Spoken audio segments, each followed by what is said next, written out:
Hello guys, আজকে আমি ইউটিউবের পেছনে একটা ছোট্ট ইনভেস্টমেন্ট করলাম। তোমরা এটাকে ছোট্ট ইনভেস্টমেন্ট বলতে পারো, একটা ছোট্ট স্বপ্নও বলতে পারো। প্রত্যেক মানুষেরই কিছু স্বপ্ন থাকে এবং সে তাদের স্বপ্ন পূরণ করতে চায়। কিন্তু স্বপ্ন চাওয়া আর স্বপ্ন পূরণ দুটো আলাদা জিনিস। চেষ্টাই হলো সাফল্যের প্রধান এবং একমাত্র সিঁড়ি। তাই জীবনের হাজার প্রতিকূলতার মধ্যে থেকেও হাল না ছেড়ে একটু চেষ্টা চালিয়ে যেতে হবে।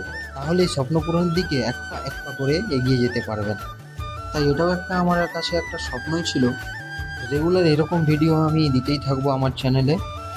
এরকম আরও ভিডিও দেখার জন্য চ্যানেলটিকে সাবস্ক্রাইব করে বেল আইকনটি প্রেস করুন এবং ছোট্ট ভাইটির পাশে থাকুন।